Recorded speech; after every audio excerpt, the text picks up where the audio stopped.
class that we'll do. From then on, we'll be focusing on those that have paid. And if you need more information, you can just send us a message so we can show you how you can book your classes, and then you'll be able to enjoy the classes. So I'll be handing over to Engineer Kendrick. Thank you, guys.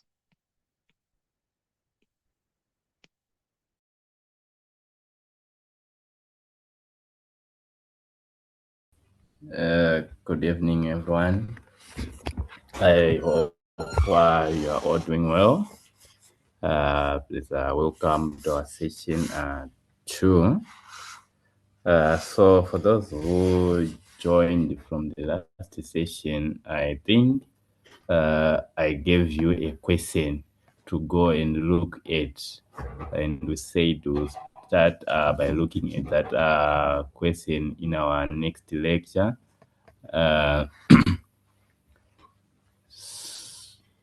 So those maybe for a start, can we have someone who have managed to research on that question that I posted last time? Maybe we can have 2 or 3 minutes for a brief discussion on that question before we jump into today's session.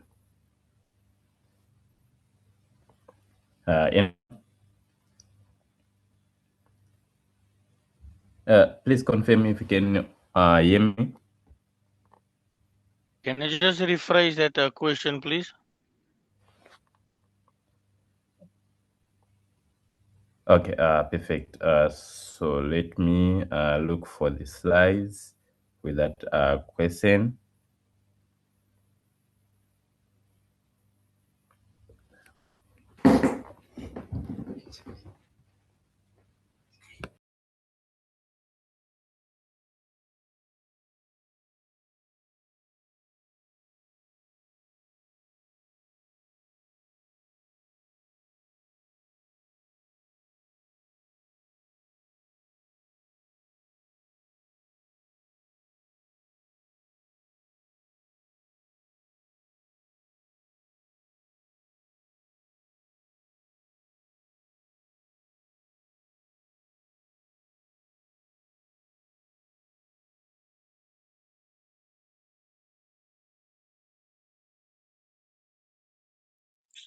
Guys, is it only quiet on my side?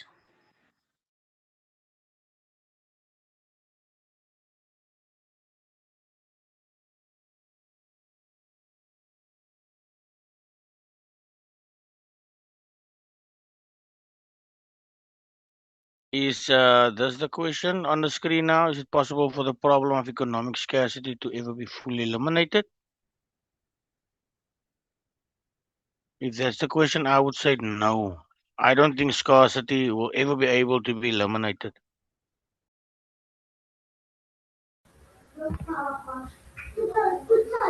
Because the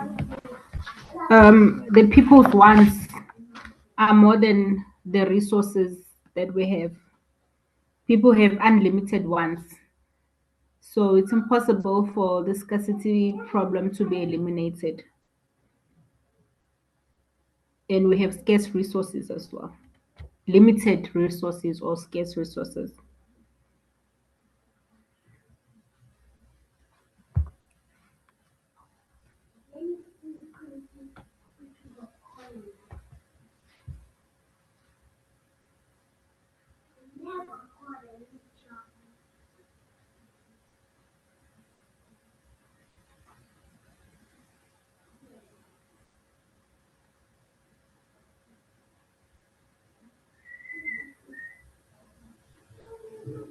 If I may add as well, I think the problem will be about distribution. It's not about fully providing to everyone's wants. The problem will be distribution. So we can't reach a point where everything that everyone wants it will always be available without limits. It can never be like that. So I think that's why it will never be fully eliminated. I think it's a distribution issue.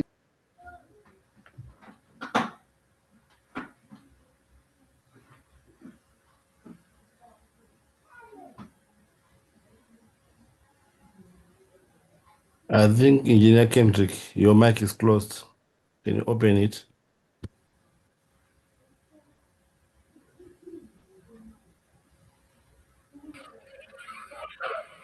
Okay, thank you. So I agree with all of your answers. All of your answers are correct.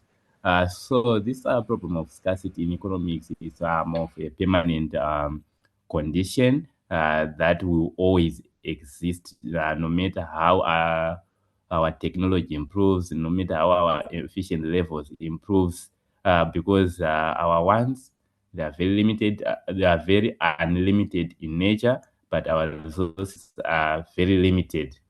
So, given that condition, we can only be able to manage the problem of scarcity by improving our efficiency, by adopting the new technologies that we might use in production of our goods and services. But that cannot fully eliminate the problem of scarcity. So, even if our resource allocation is improved, we can still face the problem of scarcity. For example, let's say there's an energy crisis. If we manage to resolve, let's say, the issue to do with the energy crisis, then the new issue they might arise in terms of rare minerals, in terms of water crisis, in terms of labor crisis, which all contribute to this issue of scarcity. So maybe the resources that are coming from a certain area might improve. For example, our land, we might have fast land to use for production, but we might not have all the labor that we might need to use for production. So, in short, the problem of scarcity cannot be eliminated, but it can only be managed. Okay, so with that said, so let's shift our focus into today's session. So for today's session, we'll be covering our chapter 2, which is a closer look at the economic problem of scarcity. Now, I want to try and look at this problem of scarcity in detail. But we'll be mainly guided by the the PPF. So for this meeting, I will be illustrating effect or the impact of improved production using our PPC for our PPF, which we said PPF represent production possibility frontier, which can also be called production possibility curve, represented by PPC. We'll also delve into the central economic questions, then also look at the capital versus labor-intensive methods of production. Then maybe we will lastly look at parties for whom goods and services are produced. Mainly we'll be focusing on the distribution channels for this area. Okay, so let's move on. So if you remember from our last session, we did a diagram like this of a farmer who we said was specializing in production of potatoes and fish. So from today, we're going to use that example. Maybe if just a recap from last time, we discussed that scarcity it limits production. And when I was discussing some of the factors that influence the movement of the PPC or the PPF, we discussed something around technology or increased resources. So the core idea, in this case, that we want to try and understand is how improved production techniques or increased resources would result in a shift. How can shift the PPF? So okay, so so in short, an improvement in technology, we said an improvement in technology or increased resources, we said it can shift our PPF outward. That is from this point, let's say from point D to point G. Maybe we have something that will pass through point G. Then given the fixed resources and technology that we might have, we can only produce combinations that are within the boundaries, like the points that are within, that are on the production possibility curve, such as point A, B, C, D, E, F. So anything that is beyond this will be unattainable. So meaning that it is not possible to produce to that point using the current resources that we have. Even if we use them at full capacity, we might not be able to produce at that point. In this case, we are referring to point G.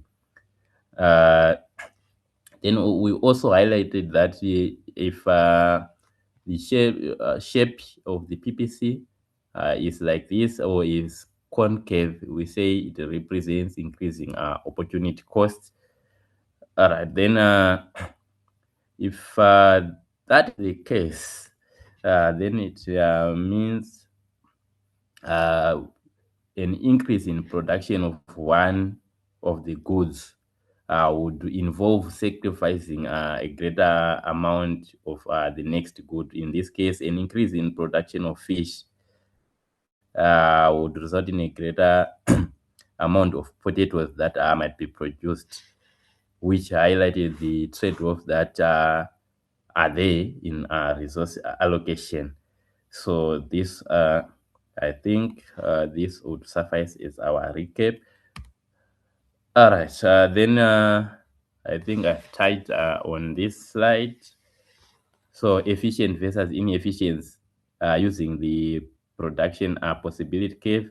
We said if the producer is efficient, the output will be on the, he or she will produce on the PPF line. You or she will produce in this line, this blue line here. So we say that is the producer is efficient.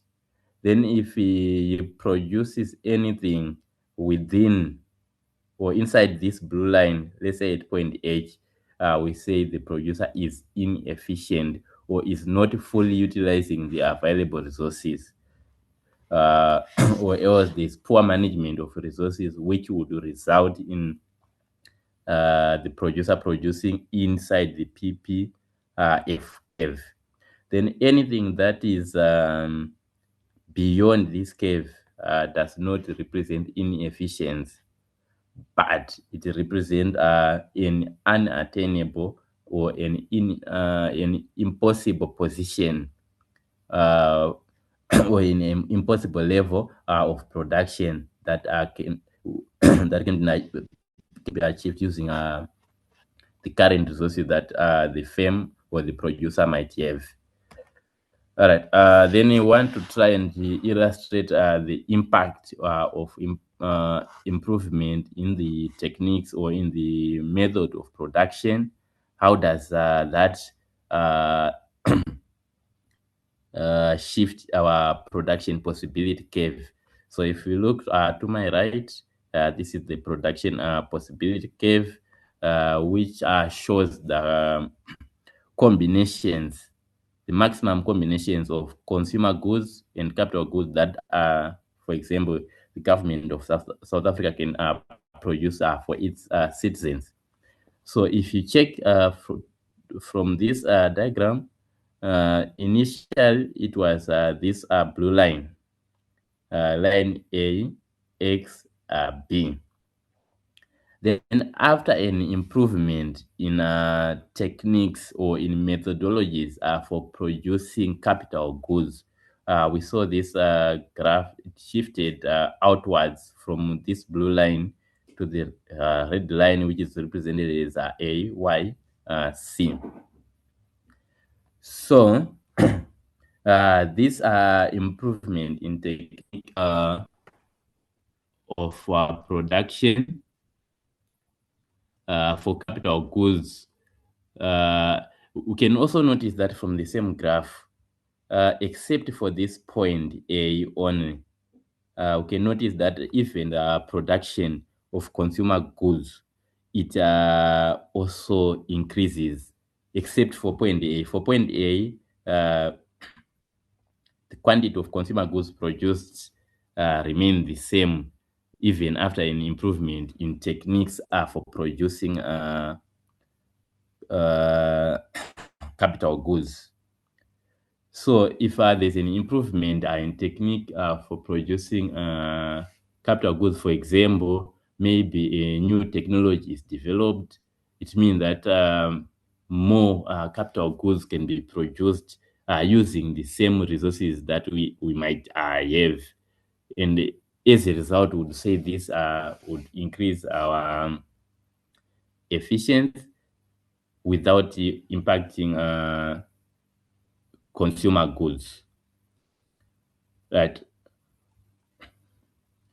So in from this graph, I've created a question here, which I said discussion. So given that the improvement, the technological improvement, it only applies to capital goods, why does the output for both capital and consumer goods increase except for point A?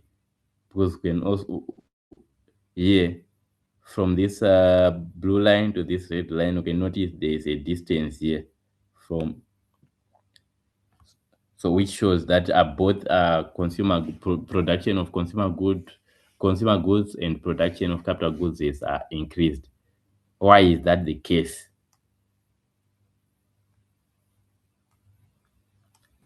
Right. So I want to try to discuss it. It might happen that the improvement was caused because of techniques that they've used. Maybe they've improved in their techniques. Maybe they've got better machines, or they've improved how they do things. So I think that could be the reason why. And then they required less resources, I guess. If I may add to that, I think, yeah. Yes. So, capital goods received improved techniques by producing capital goods. It can either be that they got more labor added to their Yes. production crew, more skilled labor, which made our concurve production curve shift from B to C, which allows capital goods to improve on their production rate. Yes, so both of you are correct. So we can notice that due to this improved due to this improvement in terms of production of capital goods, we also saw the production of consumer goods increasing because an improvement in technique of production, usually it means that less resources are now required to produce the same level of output. Let's say we're using an outdated machine to produce our goods. That our machine would take more resources it would take more inputs to produce, let's say, for example, maybe want to produce 5 units of capital goods using the outdated machine. That machine might need maybe 5 units of inputs in order to produce 5 units of capital goods. Then there is an improvement now in our technology. Maybe we acquired a new equipment. Then using the same 5 units given that we want to produce the maximum output that we want to produce, in this case is 5 units of capital goods. Maybe we're using the new machinery or the new equipment would now need 3 units of inputs in order for us to produce 5 units of capital goods. So once that is done, then there's additional 2 units that were used initially, which are no longer used in terms of production of capital goods. We can rechannel that towards production of consumer goods, so that would result in also the production of our consumer goods increasing. Okay, so let's proceed to the next step. So this one, it illustrates the impact of improvement in. Sorry, you can go ahead.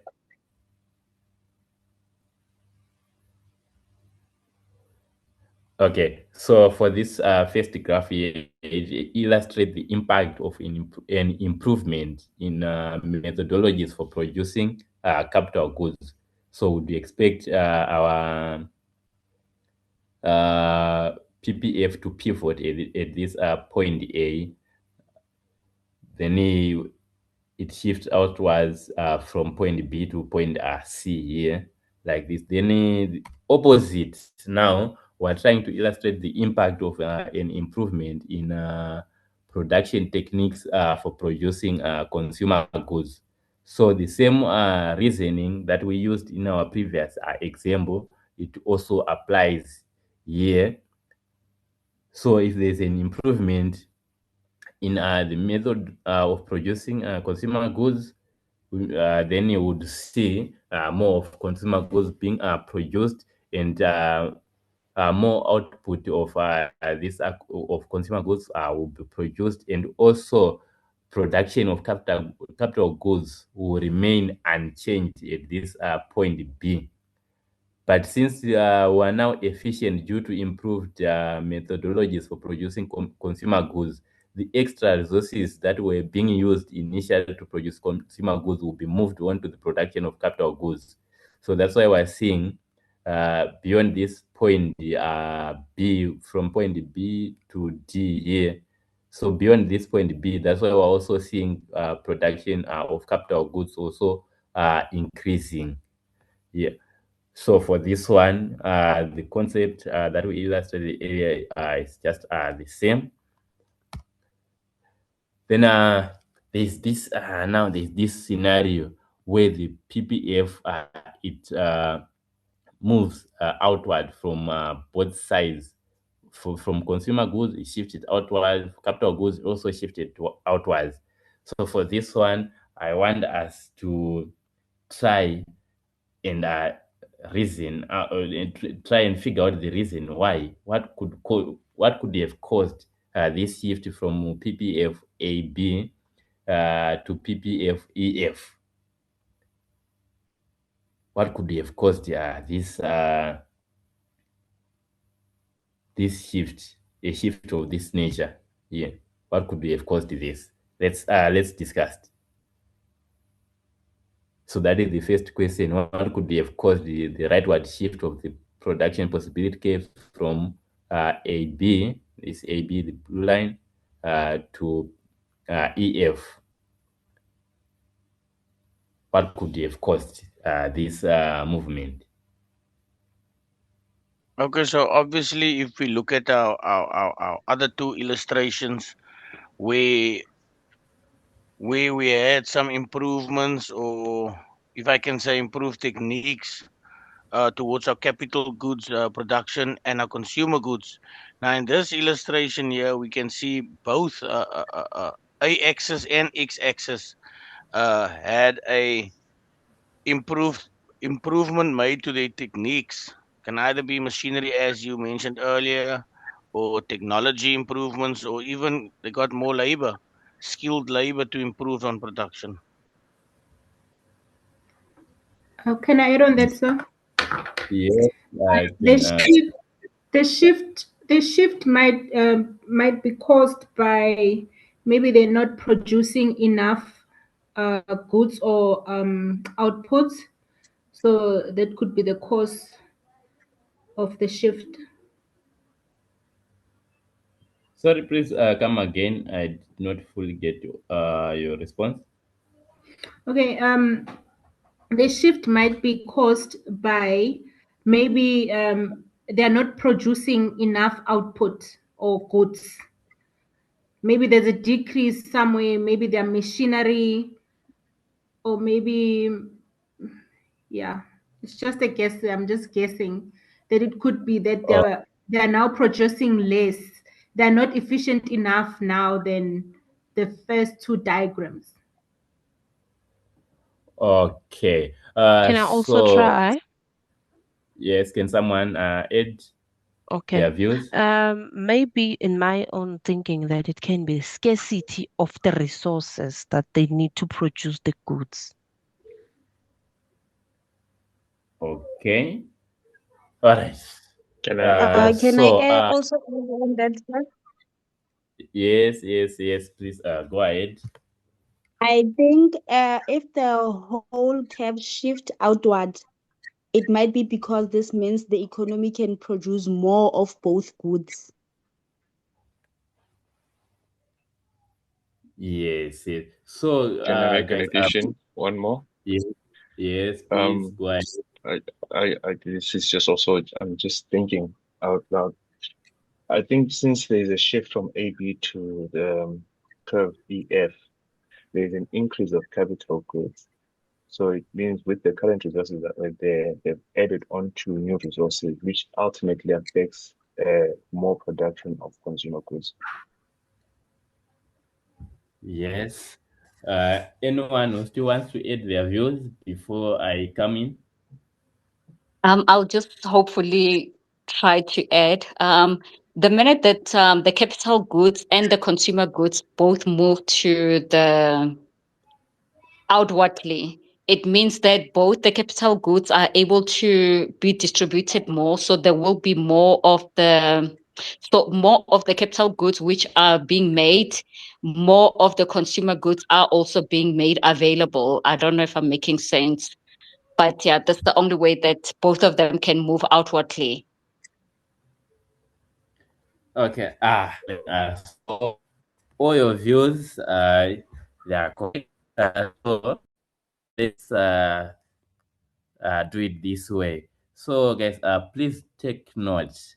Whenever there is a rightward shift or there is an outward shift of the possibility, a shift from AB to EF, it represents an increase in output. So in this case, it means the consumer goods, there's more output to be produced, and for capital goods, more output is produced. So this outward shift of the PPF, it represents an increase in output. So this increase in output, in other words, it represents economic growth. You might see something like that for your multiple choice questions. So this outward shift of the production possibility curve, it represents economic growth, or it represents an increase in output. So in this case, we're seeing that unlike in the previous two examples, so in the previous two examples, the first one, this one was talking about an improvement in techniques for producing capital goods only, without a change or without any improvement, without the same improvement in techniques for producing consumer goods. Then the second example, it was focusing on an improvement on techniques for producing consumer goods, while the techniques for producing capital goods remain the same. Then now this one, it represents like the double effect of an improvement in techniques for producing consumer goods, and also as well as an improvement in techniques for producing capital goods. right? Uh, so in that case, uh, it might mean that maybe let's assume this is the production possibility cave for South Africa. So for, in other words, we in this case, the factors that could have resulted in this shift could be new resources or new raw material that South Africa might have discovered, and those resources would help in a production of capital goods and also consumer goods. Also, this might be caused by a training that was done for all employees within South African boundaries. So if the employees or have acquired the new skills, so would expect them to be efficient, would expect their efficient levels or their productivity levels to improve. So would see more output being produced, or else maybe South African government could have hired more employees to work on the production of consumer goods and as well as the production of capital goods. So it hired maybe the employees with expertise in terms of production of consumer goods, and also hired more employees again with expertise in terms of production of capital goods. So that would result in what in this kind of a shift, also an improvement in technology, like what some of you have mentioned.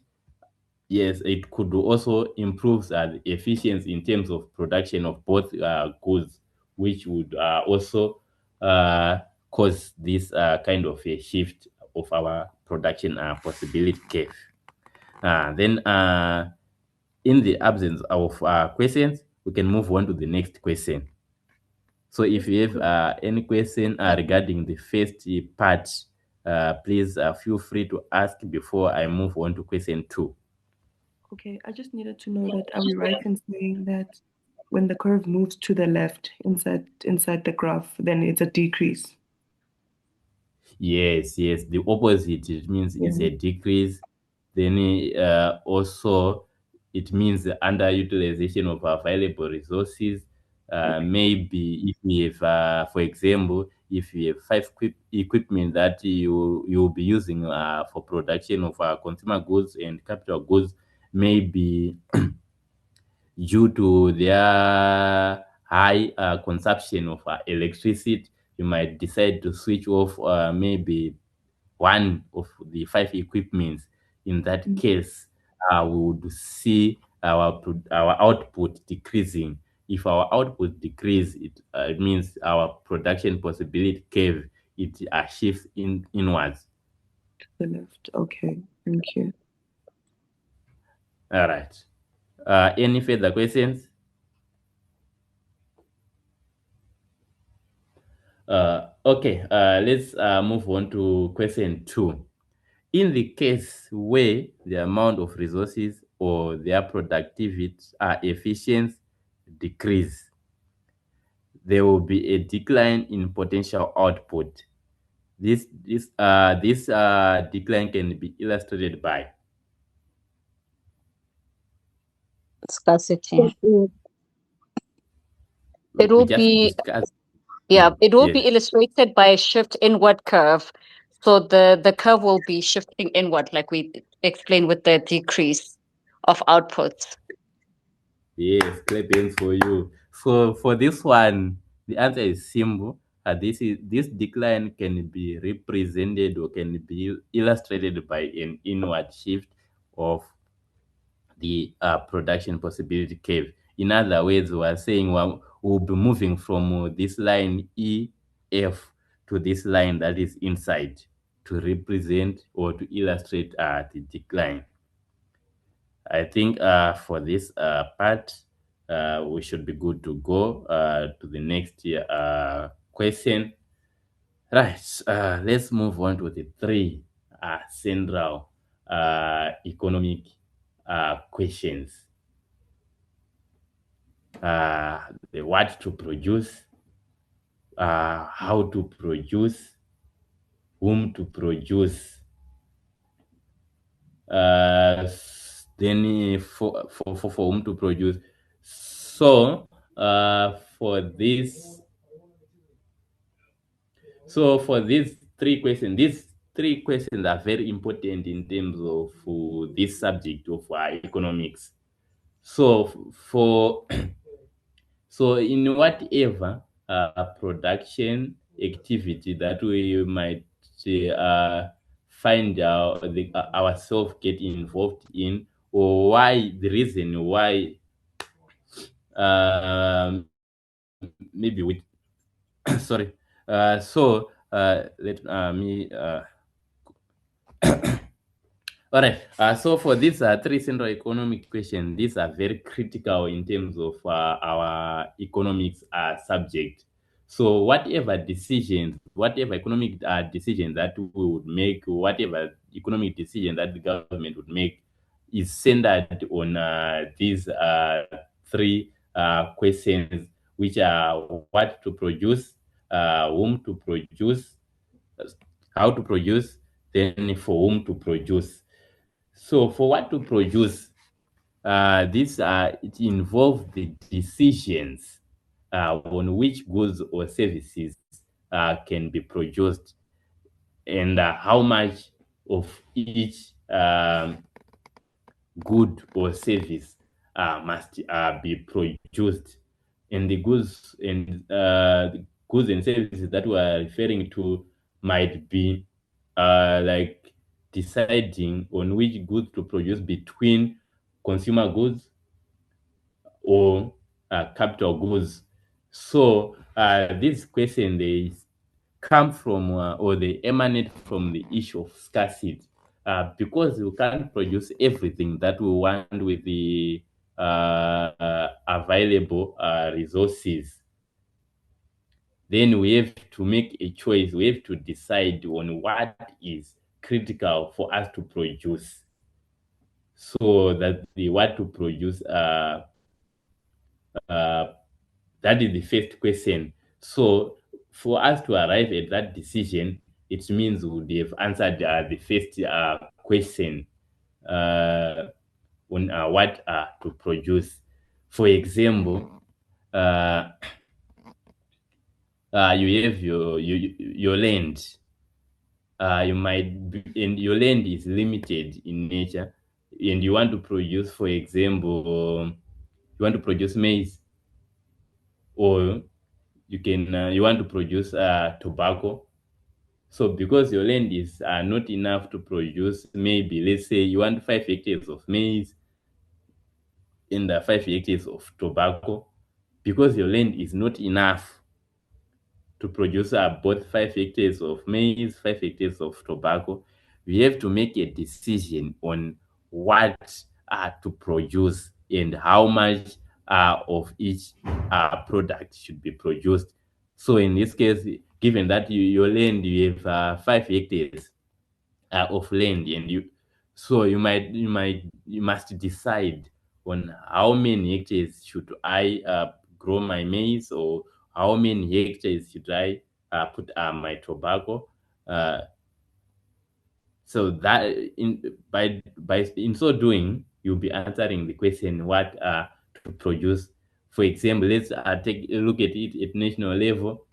For example, uh, let's use the same example of maize and tobacco. For example, South Africa might have scarce land, which obviously South Africa is a scarce land, like any other country in the world has got scarce land.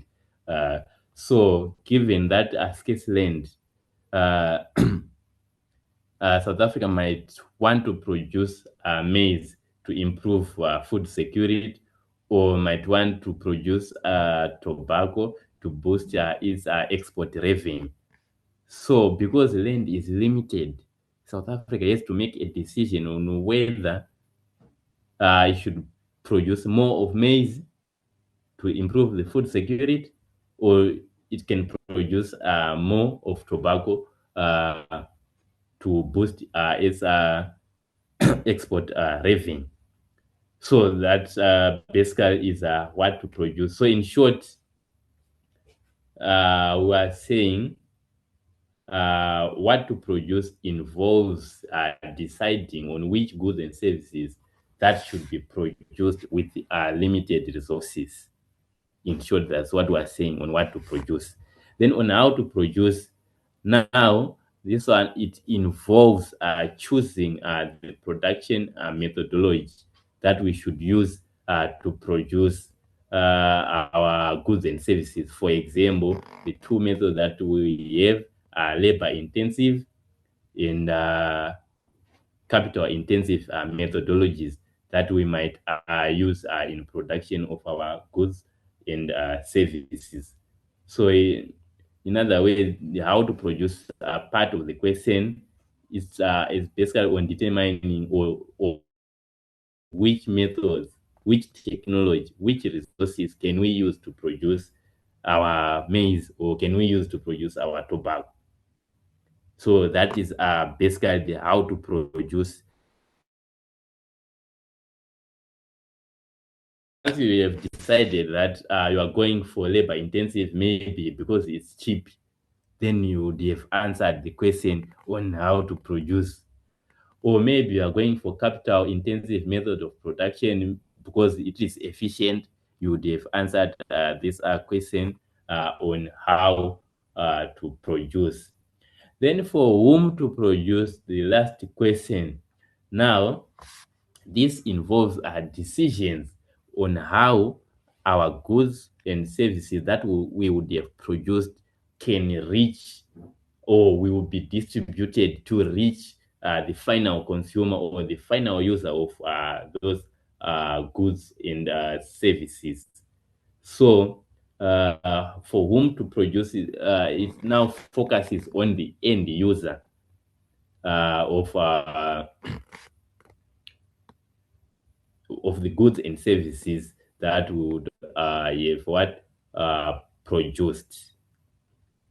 So, in short, these are the three central economic questions. If you have any questions, please feel free to ask before we proceed to the next slide.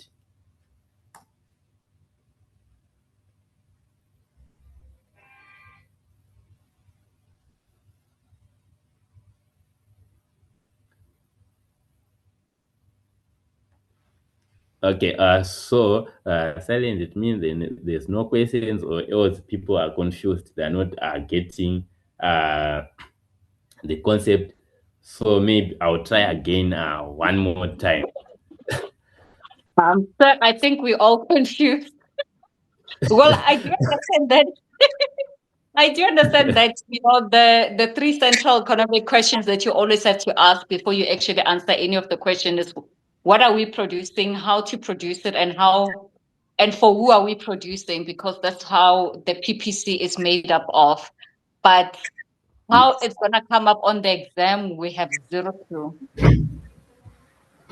Okay. Maybe let me try to go back again to these questions. So we said, like what we said earlier, the three central economic questions are what to produce, how to produce, for whom to produce. And like I highlighted earlier, these three economic questions are fundamental, are critical to economic decision making. And they're very important for understanding how we use or how we allocate our limited resources. Then I went on to say on what to produce. This question, it involves the decisions on which goods and services should be produced. The decision should be based on the needs or the wants of the society. If it is the government of South Africa that is going to produce, then their decisions the goods and services to be produced should be based on the needs and the wants of the South African citizens. So what to produce basically, this is an output question. This is an output question, sorry. This is an output question which takes into consideration or which takes into account the allocation of resources in order to satisfy our desire, our desires, our human desires, or the desires of the South African citizens, or the ones of the South African citizens, which are very unlimited in nature, but the resources that the government might want to that the government would want to use are limited in nature. So we have to decide what to produce and in what quantities should we produce those goods and services. All right. I don't know if you've been answered in terms of what to produce. Have we all understood this part before I move on to the next part? Yes, so Yes, it's sir. clear. Yes, sir. That's clear. Yes, it's clear. Perfect. Yes, sir. So now let's move on to the second question, which is how to produce.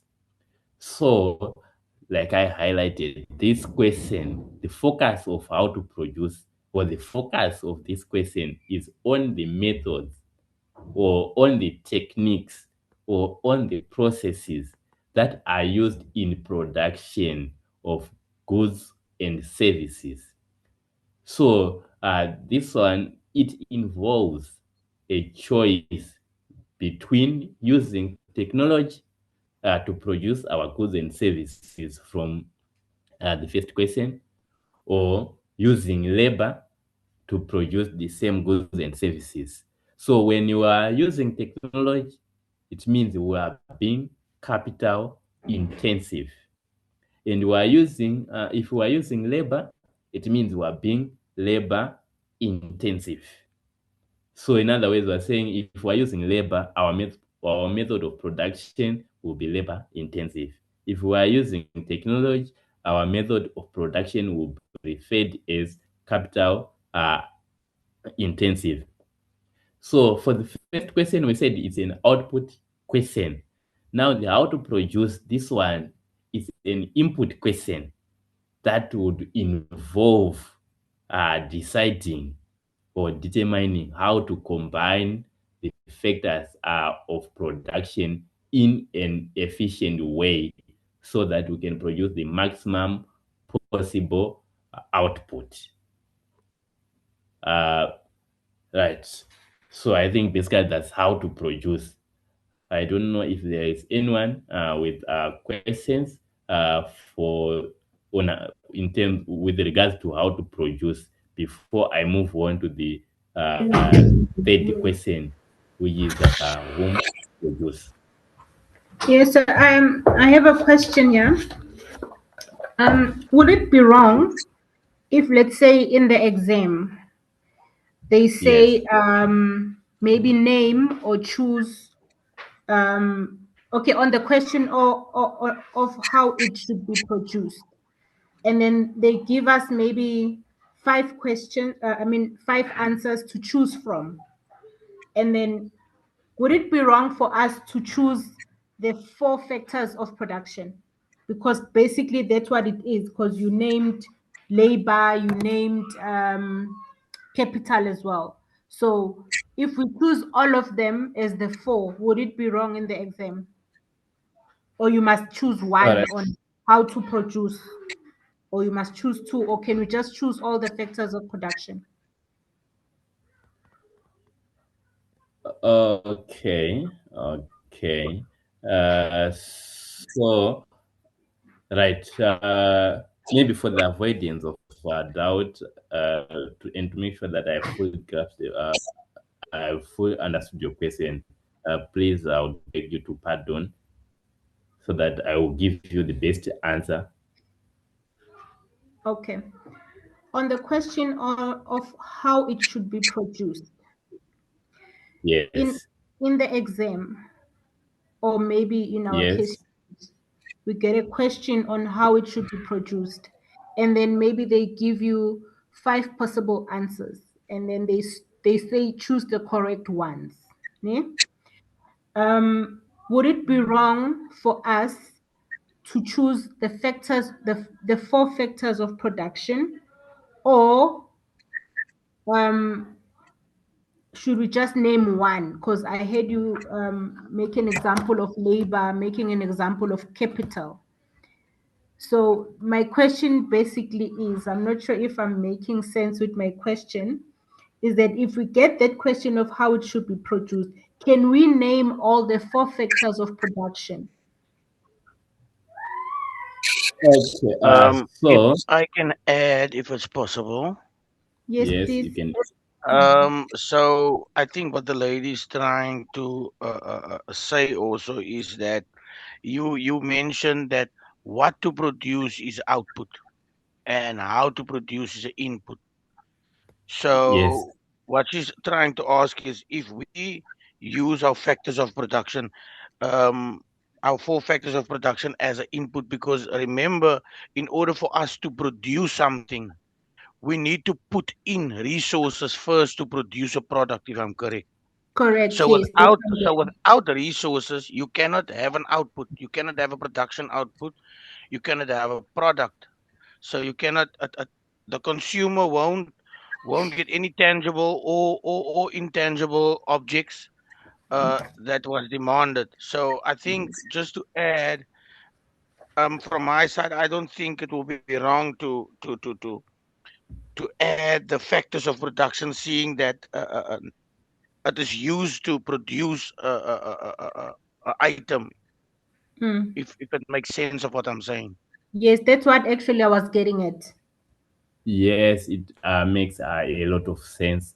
Yes, so you won't be wrong if you select all the factors of production. Why? Because these are inputs, and these factors are interconnected in nature. For example, for you to produce one product, uh, you would need a machine, and that is capital. And that machine would be operated by a worker, and that is labor. And all that would be done on a piece of land, and that is another factor of production. And for you to produce, uh, it means it's like you are sort of an entrepreneur who is going to combine all these other 3 factors we mentioned to produce your goods and services. So you won't be wrong if you choose all the 4 factors, because they apply on how to produce. Because in like I mentioned earlier, how to produce is input focused. I don't know if I'm making sense. Yes, Arthur. Yeah, I'm sorry. 100%, sir. So Uh, can I please uh, ask? yes. Can I please ask? Let's say in the question where they ask how to produce, for example, they ask you what to produce, right? Let's say, okay, we're producing goods and services, and we're choosing the certain good. For example, let's say we're producing a shoe. I think in the book they make the example like that. I'm not sure which section, but like you're producing a shoe, right? This is a good that you are producing. Then when they ask you how to produce it, I think it's where you need to choose from those 4 factors of production. For example, you can say, okay, this company choose to produce this good using their hands, which is labor, right? Or say they're using a capital, which is machine and tools. That is how to produce, right? So Yes. from there, they will look at the what is this? Quality. You know when the what is this? When the customer wants to buy those goods, they will look at the qualities. Either it's made by hand or it's either made by machine. So I think that's what they're asking when they say, how should it be produced? I think that's a Yes. question. You need to choose from the factors of production. You don't have to list them all. From that good that you are producing, what would you need from the factors of production to produce it? I think that's the question, if I'm not mistaken. All right. Yes. Remember, whenever you are making these decisions on how to produce, please take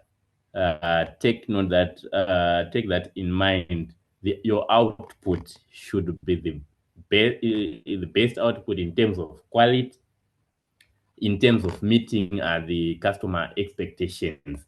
So that should also guide your method of production that you are going to choose, and also your objective is the producer.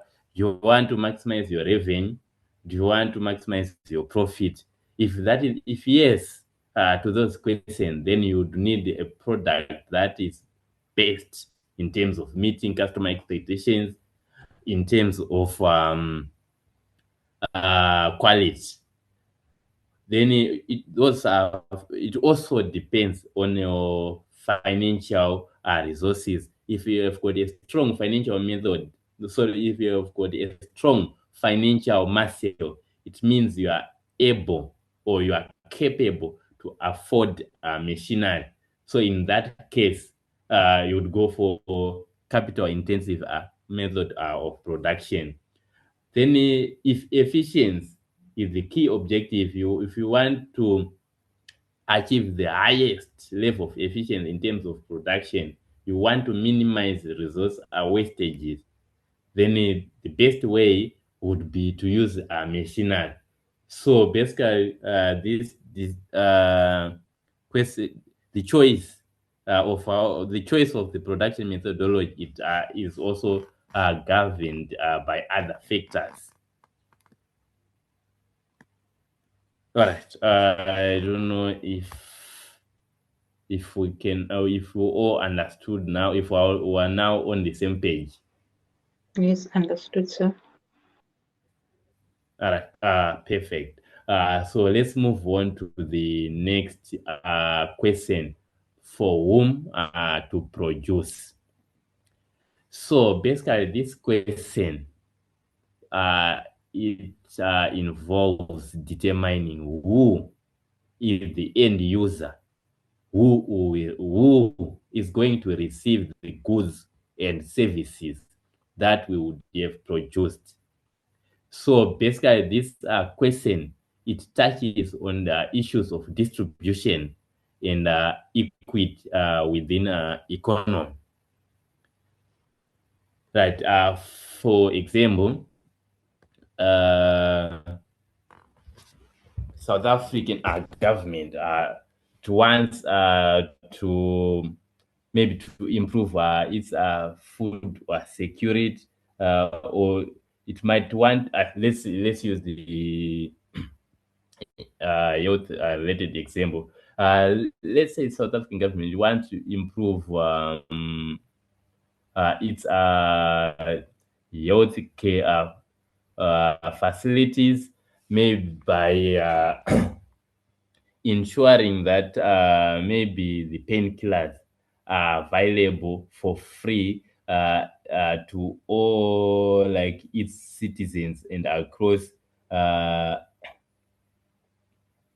across all the hospitals and clinics in South Africa. So in that instance, would say the South African government would be promoting sort of equity within the economy, instead of just selecting maybe a few hospitals and say, let's say if you go to this hospital, you get some painkillers for free. So in that case, in this question, it considers all the citizens that are within South Africa, or maybe to consider a certain target, maybe those who are not able to afford the painkillers. Maybe there are specific areas where people have got low income levels and are not able to afford. So that might be the target. So the government will be trying to answer the question for whom to produce. So it has to select like the end users of its products. So, for example, maybe you would select, maybe we're going to produce this good or this service for the people in our Limpopo side. So that should be their focus. So, in other ways, in short, I'm saying that for whom to produce question, it's just a distribution question which takes into account how our output or our end product is allocated among different users or among different members of the society. So this question is also underlined by the issue of scarcity, which we discussed earlier. Uh, because of maybe limited financial resources, South African government might not be able to produce, to give like free painkillers across all hospitals. So it might choose to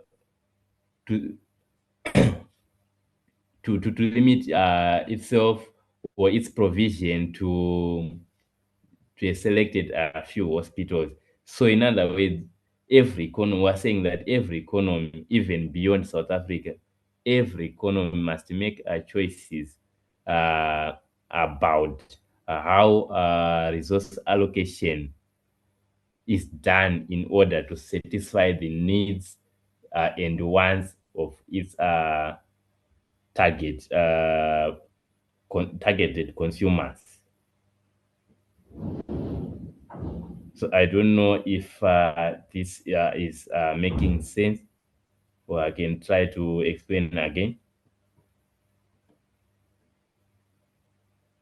Makes sense, sir. Okay. So if we are all happy, let's proceed to the next slide, which is a choice of production techniques. So I think we have highlighted uh, something about these techniques earlier on. We have discussed these techniques briefly. So, what you are saying, if we're going for labor intensive methods of production, basically it means more workers and less machinery that will be used for production. That is labor intensive in short. Then capital intensive is now the opposite of labor intensive. So this one, it means more machines and less labor. Then the factors that informs or that influence our choice of each of the production technique between the two. So, like what I said, this what I highlighted earlier on, this depends on the our availability of our resources. It also might depend on the cost of labor versus the cost of acquiring machinery. And remember, always remember that the end goal is what? Best quality for our goods and services, best quality for the output, and the output has to meet what the customer expectations, or at least exceed. Right. So it might also depend on the skills of workers that we might want to use in production of goods and services. So if they are less skilled, it's better for us to go for a capital intensive method, because we would want to produce the best quality. So if they are less skilled, it means more wastages. It means less poor quality of goods and services that are going to be produced. So in that case, as a business, we might not survive the competition in the market. And for us, in order for us to survive, we would want to use capital intensive production methods, which would result in the best quality goods and services produced. Then government laws. Yes, the government might determine on which methods of production to use. For example, usually this applies in mining industry. So the government might mandate you to use a certain type of production or method or production technique, depending on the risk of or the nature of the work that is being done. So these are some of the factors that might inform our choice of production technique, whether should we go for capital intensive or should we go for labor intensive method. So in short, that is all about labor intensive. So in other so in short, for labor intensive, let's know that we're using more labor, we're using more workers and less machinery. Then for capital intensive, we're using more machines and less labor. All right. Then okay, any questions before I proceed to the next slide?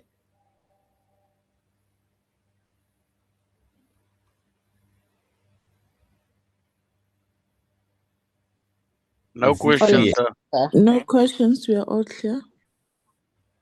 Okay, good. So let's. So this takes us to the conclusion.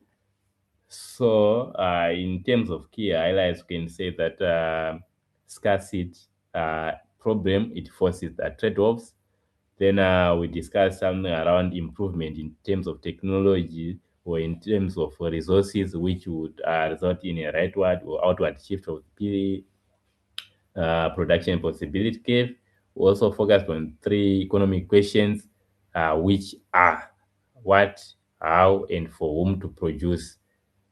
Then we also looked at distribution decision and for whom to produce. That's where we looked at distribution decisions. All right. So without wasting much of your time, I've prepared a few questions that are showing on the screen. So I'll give you guys 5 minutes to try and answer these five questions. So basically, there are 9 questions. So I'll give you 3 minutes to answer the first 5 questions here. Then the other 2 minutes for answering the next 4 questions. So for now, let's start with the first 5 questions here. You can type your responses in the chat. Then we'll discuss after after 3 minutes. We'll discuss the first 5 questions.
1 minute to go, please. Let's polish up. You can text your responses in the chat, or you can write somewhere if you've got a notebook.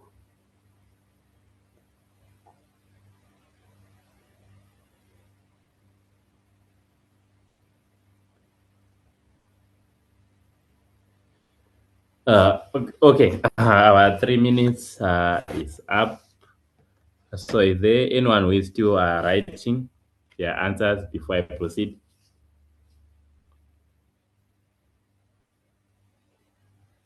Are we all done? Yes, we are. Okay, so let's go through these questions together. So the first question it says, which of the following shifts the PPF outward? So which of those four factors would result in an outward shift of the production possibility from here? It's B. B. What? B, yes, B is correct. What is the impact of all destruction?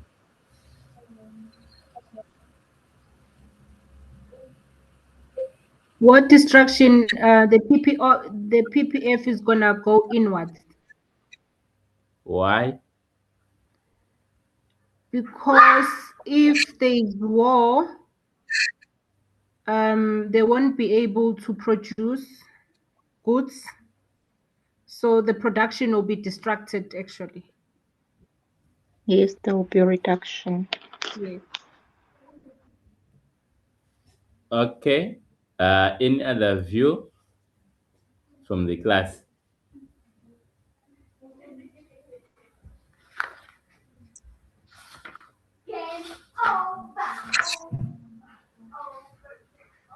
Please be guided by the conflict that is currently happening in the Middle East between Israel, USA, and Iran. Sorry, sir. I'm saying maybe as a hint, be guided by the current war that is happening in the Middle East. In the Middle East.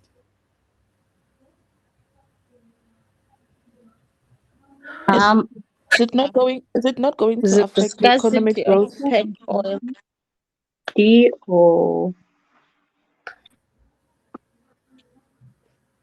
I would say scarcity will increase due to if there's war conflict, production will decline uh, because of shortage of labor, obviously, shortage of technology, shortage of Resources, capital. yeah, Basically, all factors of production will be affected. will have shortages due to war. So therefore, our PPF will shift inwards. Less production will be outsourced. Mm. Yes. So, in short, you are saying that war it limits the resources that are available for production, or it reduces the resources that are available for production, which would result in a reduced output. For example, due to this war that is currently happening in the Middle East, we are seeing some rises in terms of fuel prices across, especially within this African region. We can notice the shifts in terms of fuel prices. So that would increase the cost of production, and the impact would be maybe if you can't afford to meet the fuel cost, then you have to cut down your production. So once you cut down the production, uh, it means that uh, less output will also be produced, which would result in a inward shift of the curve of the PPC curve. So in other words, we are saying uh, if you are following the news, you can see that war would result in destruction of factories, for destruction of farmland, infrastructure, machinery, etc. So that would result in loss of resources that are available for production, hence less output. Also, people got killed, got injured, or that benefited from production activities to be involved in fighting. So there will be loss of labor again, which limit our output. Then owing to those we can see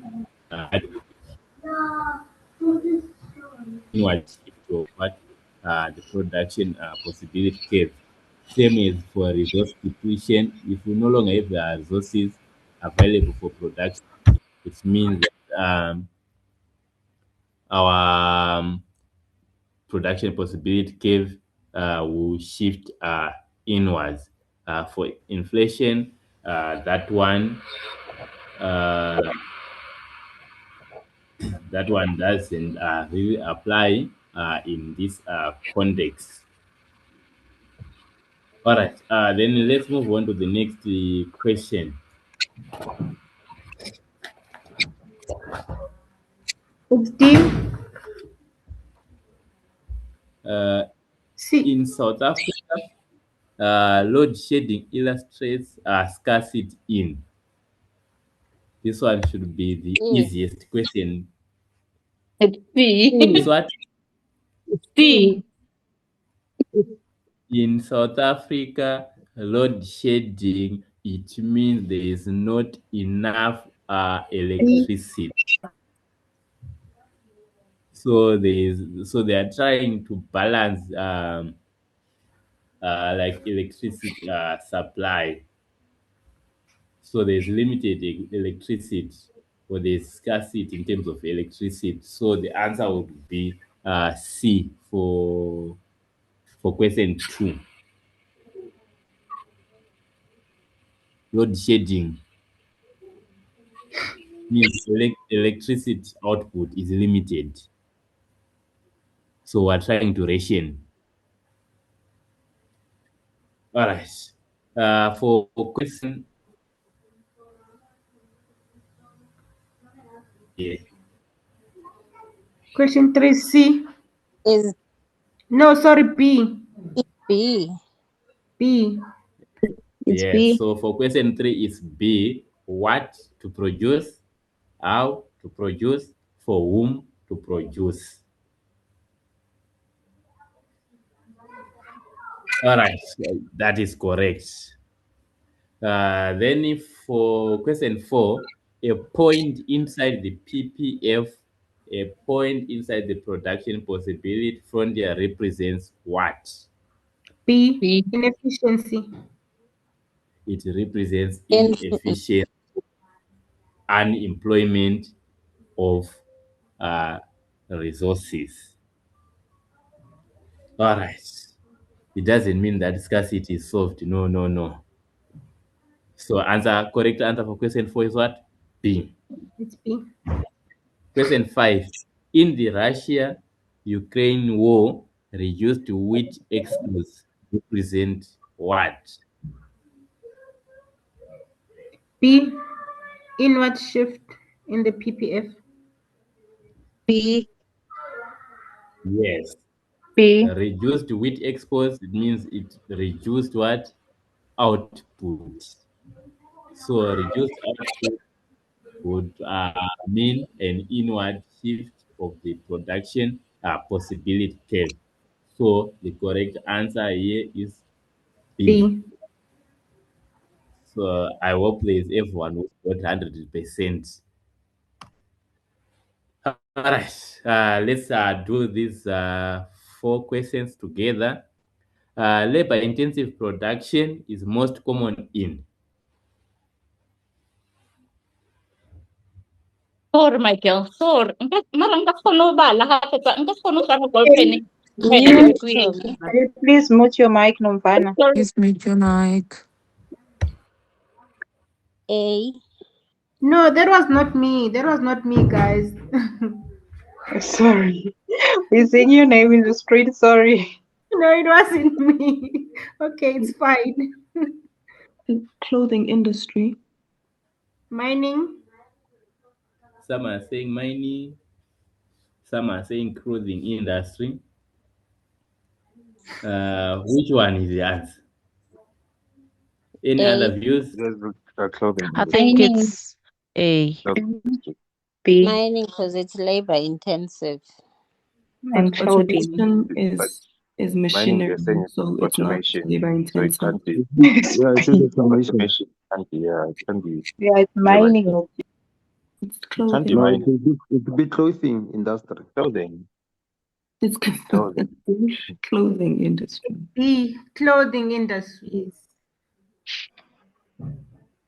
Okay, if you recall, I mentioned earlier that capital intensive method of production is when I was explaining something around the government laws mandating maybe companies to use capital intensive production in mining due to the nature of what of the job which involves high risk. Yes. Discussing labor intensive. So the best answer in this case, nuclear power and for option D, that are capital intensive methods. So the best answer in this case is what? B. So for mining automation, usually we use machines, we use robots, we use other automated systems. Then for nuclear power, this one by nature is highly capital intensive, and it requires or it demands the use of what expensive technology and a few highly skilled engineers. Then for option D, this one is capital extensive. It basically uses advanced machinery. It needs the use of precision technology. Then it also need maybe specialized equipment. So in this, among these four options, clothing industry would be the best answer. Is it heavily relies on labor intensive production. For example, many of the activities, e.g., the cutting, the stitching, the sewing, etc., and finishing, it requires all those demands are manual skills, and that is costly to automate. So would B. I agree with those who are saying B is the correct answer. Then question 7. Humanitarian aid distribution in Gaza illustrates what? C. C. C. C. C. Some are saying C, some are saying D. Let's C. discuss which one is the C. best answer. C. I would say C because the humanitarian aid, it says humanitarian aid distribution, so it means for who is this thing being produced? Is being produced for the people of Gaza that is currently going through war. Very good. So our best answer is C. So this humanitarian aid distribution in Gaza, it is focusing on who should receive the limited resources, for example, food, medicine, shelter, etc. So this, if you check from our discussion today, this directly illustrates the economic question, the third economic question, which is for whom to produce, because in this case, it is dealing with the allocation of goods and services to the specific groups of people that are in need. So, what to produce in this case, it does not apply because this is not about deciding which goods to make. No, how to produce, it does not apply because this is not about deciding which production method should we use in production. And what we want to distribute in this case is something that was produced already. So then opportunity cost, we're not comparing alternatives in this case. So there's no best alternative for gone. So which means opportunity cost is wrong, how to produce is wrong, what to produce is wrong, which and will remain with C, for whom to produce, is the correct answer. Then on question 8, this one is It's B, attainable production. It's impossible. It's B. a point beyond that is the No, B. it's none of the above. Attainable is the production. It's none The of the point above. beyond. It's attainable. Yes, B. none of the above. It's not It's B. unattainable. It's Where's my B, attainable. Kelly? I think the answer It's is B. D. It's unattainable, so we can't No, say it's Yes, attainable. it's, no, it's it's not not attainable. attainable. Yes, Sorry, it's not attainable. It's not attainable. this Sorry. point. it's This unattainable. Guys, point is it's D. B, guys. Read the question. Teacher, please Beyond. Can okay. you also repeat it? Attainable. Un, Scarce. Read This there. point is It's beyond, guys. Attainable. attainable. Scarce. G, Scarcity. G is unattainable. Any point that is beyond the PPF line, it is an unattainable, meaning it cannot be reached. It is impossible Yes. to get there. Yes. Yes. yes. So which one is the best answer here? None of Yes. the above. None of the above. None of None the of the above. above. They made a mistake. They Correct. wanted to write attainable. Yeah. Attainable. Then We're actually reading So unattainable. That's how you fail oh, at guys. PCQ. It's a mistake, but you can read the question. The question explains everything. The answer is yeah, it's B. It's a mistake. It's a mistake. Actually, the answer is D because it's none of the above. so a It's point how you that fail. We've failed already that question. We've already got it wrong. so in this case a point beyond, please a point beyond the PPF curve, it's unattainable. It's impossible to produce at that production level. So answer is none of the above. A point within the so this one is a typical exam question. Then a point that is within the PPF curve. It's attainable, but it represents inefficiency if it is within the production possibility curve. If it is inside the PPF, it means it's attainable, but attainable will not be the best answer. Best answer will be inefficient, like this point H here. It represents inefficiency. Yes, it's attainable, but it represents efficiency. Sorry, it represents inefficiency. So, like for example, if I change this question to be like with the question, so let me try to adjust this question. So this same question might come out as so let me copy it to, let me try to create a new slide like this. So then this. Let's say this is question 1 and this is question 2 for illustration sake. This is question 3. Then I would say a point on the PPF curve represents efficiency. Then I would say something like unattainable. Maybe I would say inefficient. Right. Usually they write it like this: inefficiency. Then maybe they'll say something like none of the above.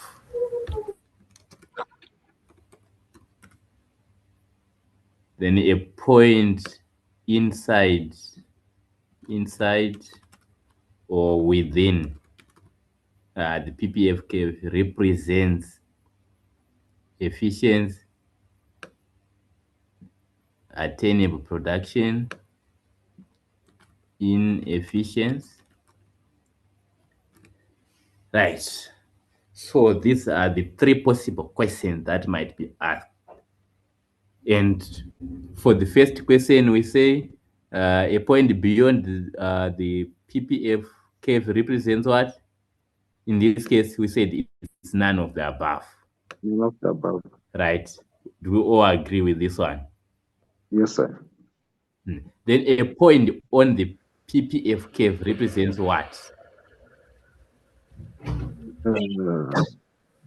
The opportunity cost. No, it will be an opportunity cost. It's a point on the PPF curve, so which means it's the opportunity cost. Yes. No. Yes. No, it's none of the above. No, it's none of No, the above. it's none of the above because the point on the PPF it's efficient. Yes. So it's none of the above. The one that's on the point, it's efficient. So it's not, it's none of the above. It cannot be inefficiency and it cannot be unattainable production because it's not outside the PPF curve. Anything on top of the opportunity on the curve, it's an opportunity cost, which means that whatever goods, let's say it's fish versus whatever apples, whatever is produced at point at the bottom of the fishes, it's what's also available to be produced on the other side. So which means it's an opportunity cost. They're able to produce within that line. Unless maybe I'm reading it.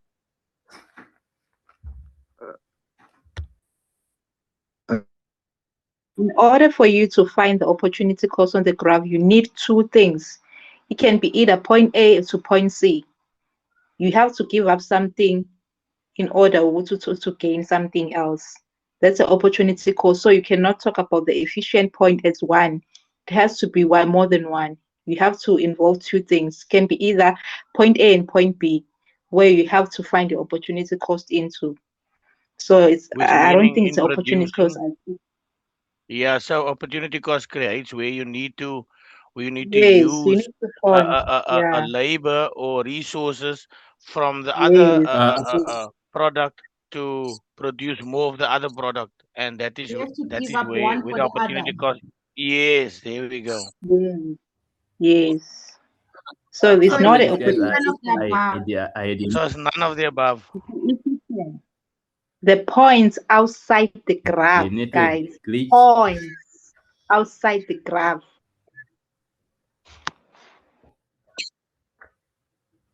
Yes, a point beyond, or it can be written as a point outside. Yes.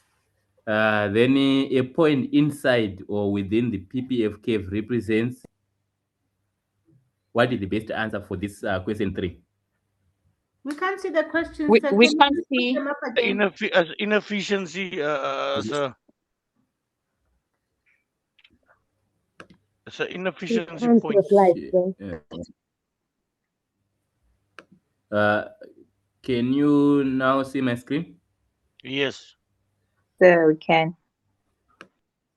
So a point inside the production possibility frontier, Sorry, we said sorry. earlier, it represents inefficiency. Yes, inefficiency inside. Yes. So inside inefficiency, on the efficiency, beyond or outside unattainable, impossible. All right. Then sorry. No, it's fine, sir. Okay. Then the last question, question 9.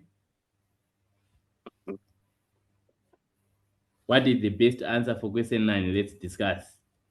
So I answer improve techniques. The reason why I give that answer, South Africa's debate on free higher education relates to, it can relate to different things. We can't say scarcity of labor because in South Africa we have a lot of unemployed qualified teachers sitting at home because they can't find work.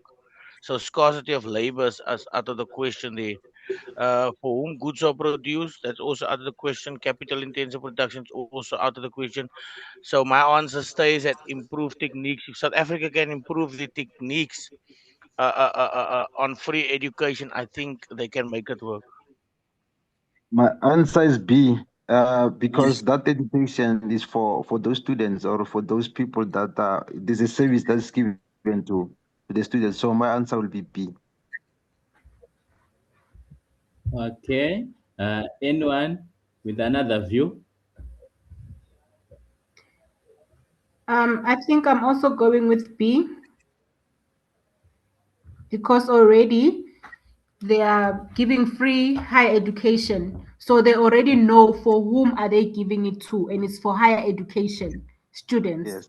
So they already know who the goods or who the services is going to. Yes. Yes.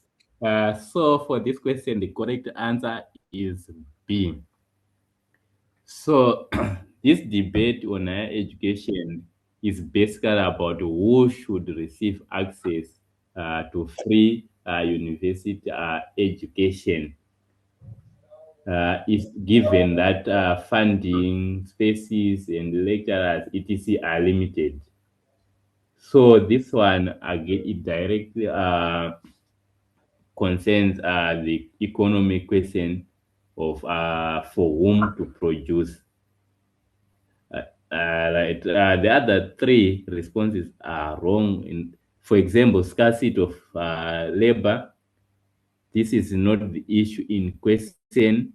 If they are not discussing, they are debating about access to free education, not about labor shortages or any scarcity in terms of our resources. That's not what they are talking about. Then capital intensive production, that is also wrong.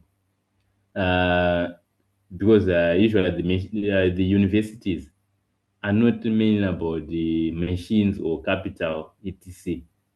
Then improved techniques.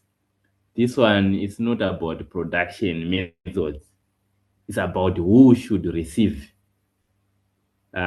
free higher education. So the correct answer would be B.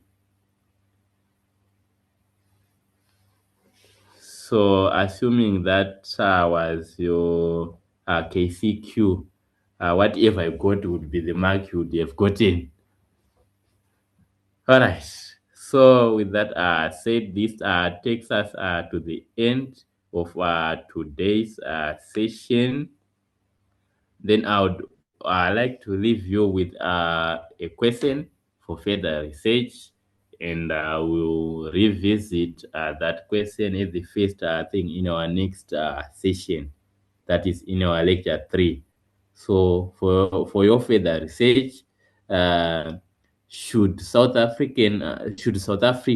prioritize labor intensive industries in order to reduce unemployment problem that is currently going on in South Africa, or should it prioritize capital intensive ones in order to boost efficiency? Let's go and research, and we'll discuss this question in our next session. We'll discuss it together. So, in the absence of further question, I think this takes us to the end of today's session. Uh, Apologies for taking a bit longer, but next time I'll try to compress my slides so that we can stick to the shortest time possible. Can I ask you a question, sir? Yes, can go Uh, ahead.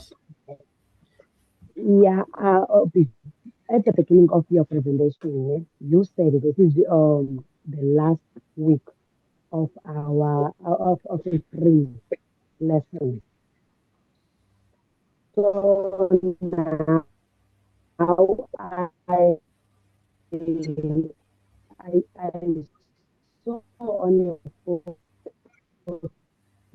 that you said this thing. Correct me if I'm wrong.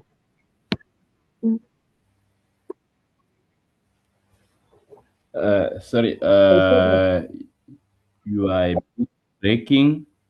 Can you come again or post the question in the chat?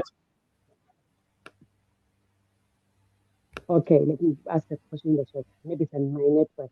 Thank you. Okay. So like the lecture one slides were we are going to share these slides.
Okay, I saw your question in the chat. I was asking that you are also tutoring for end user computing and introduction to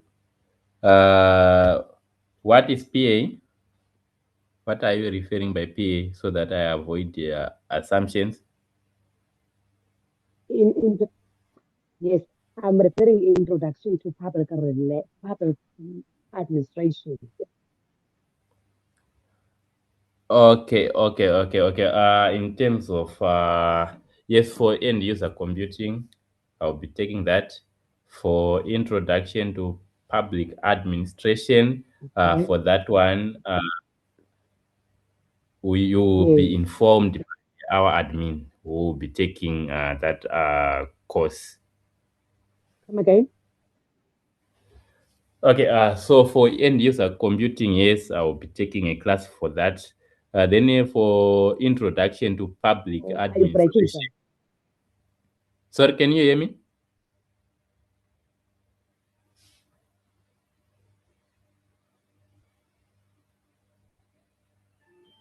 Yes, we can hear you, sir. Okay, I was saying from the question that she asked in the chat about me also tutoring for end user computing, for that one, yes, I'll be taking that. I'll be taking the class through that course. Then for introduction to public administration, that one, you will be informed in due course through our administration. Okay. Okay. Thank you, sir. All right. Okay, another thing I Thank you. was going to ask. Are you still there? Sorry? Okay. I was going to ask next, since I saw in your post you said to secure the spot we need to pay 50 rand. So like for me now I don't have the 50 rand to pay for now. I'm only getting paid on Friday. So what about those people who are like that? Okay, I'm sure those people or those students can be accommodated only if you get in touch with our admin. They should be able to assist you.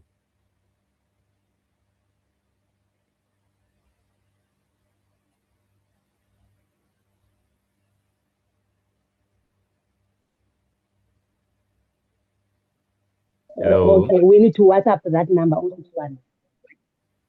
Yes. I am audible. Okay. Yes, you are Okay. audible. Thank you so much, sir. You are welcome. Thank you. Okay, cheers, everyone. Please, okay, when in the what? When in the will the classes be taking place? Okay, when in the week will the classes be taking place? So for this one, for this particular class, let's stick to Tuesday. Then for end user, you'll be told when are we going to have this class, but it's likely to be on a Sunday.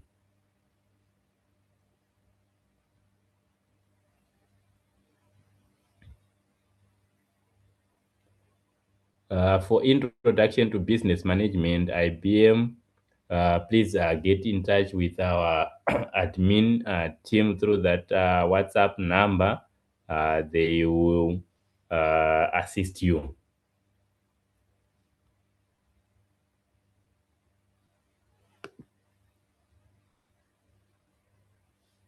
Okay, so in the absence of further questions, I would like to thank you all for joining.